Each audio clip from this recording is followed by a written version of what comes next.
Rob Reiner's inner circle was consumed by grief. Just days after the acclaimed filmmaker and his wife, Michelle Singer Reiner, were found dead inside their longtime Los Angeles home, their closest friends came together in mourning. Among them was Billy Crystal, whose voice nearly broke the first time he spoke publicly.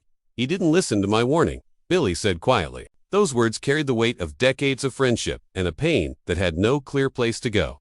For years, the Brentwood house had been filled with laughter, late-night conversations, and familiar faces.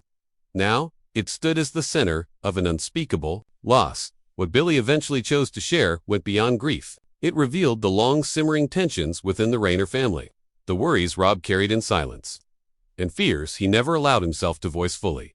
According to Billy's later recollections, shared privately with a small group of trusted reporters, a pivotal meeting took place just 2 weeks before the tragedy. It was a quiet Sunday afternoon in late November. Rob had called Billy himself, his tone direct and stripped of humor. "Come over," he said. "I need to talk to you for a bit. Not about a movie." When Billy arrived, he immediately sensed something was wrong. Rob looked exhausted in a way Billy had never seen before. His shirt was wrinkled, his sleeves rolled up, his hair untidy. Even his handshake felt weaker, as if the strain he carried had drained his strength. Inside, the house felt unusually still.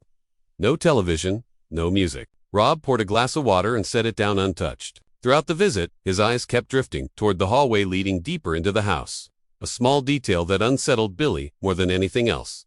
After a long silence, Rob finally spoke. His voice was lower, rougher.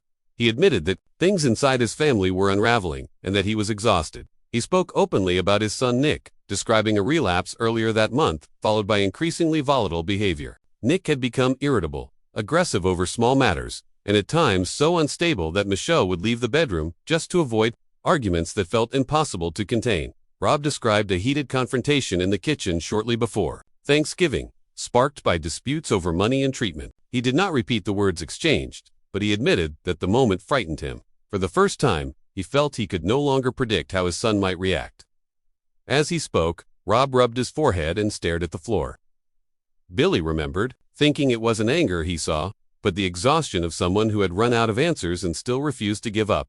Rob explained that he was trying to keep Nick close, believing proximity might stabilize him. Then he said something that would stay with Billy forever. He confessed that he was afraid pushing his son away might be the final trigger that caused everything to collapse.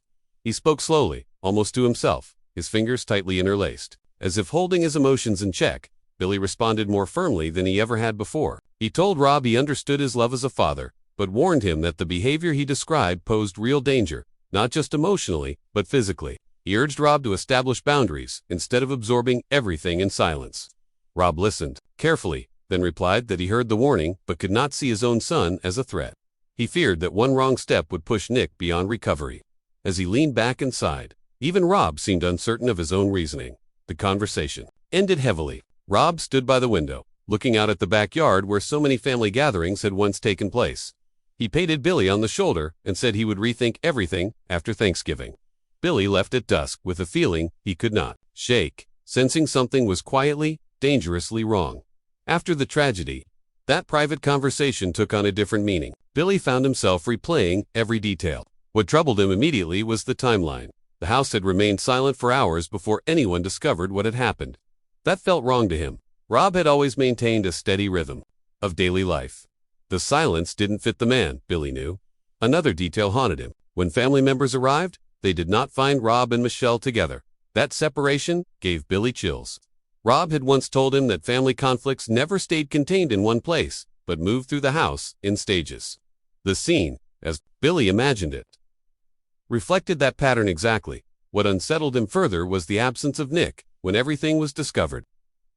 Billy did not draw conclusions publicly, but privately, that detail echoed the warning Rob had shared weeks earlier about no longer being able to predict his son's reactions. Learning that Nick had been detained later that evening, far from the home, only deepened that unease. As legal proceedings began, Billy followed developments closely. Seeing images of Nick in custody shook him deeply. To Billy, it felt like watching the collapse of everything Rob had tried to protect. He believed Rob had spent years trying to save his son, not only as a parent but through creative work meant to guide him toward stability. Watching that hope unravel left Billy with a sense of helplessness that was harder to bear than grief alone. In the days that followed, Billy withdrew from public life. Friends said he rarely left his home, revisiting old messages and conversations he could barely bring himself to read. He blamed himself for not staying longer that afternoon, for not pushing harder, for believing love alone might be enough. "I thought I still had time," he reportedly said. "I was wrong." Eventually, Billy chose to speak through a joint statement alongside his wife and Rob Reiner's closest friends and collaborators. It was a dignified farewell, remembering Rob as a storyteller, a collaborator, and a friend whose presence shaped decades of cinema and personal lives alike. For Billy, the statement was not a performance. It was the final act of a friendship that had spanned nearly half a century. Behind the films, the laughter, and the legacy remained regret, sorrow, and memories that could never be separated from loss. When Billy Crystal finally spoke, it was not only as a public figure, but as a man carrying the weight of a warning given too late, and a friendship that ended in the most devastating way imaginable.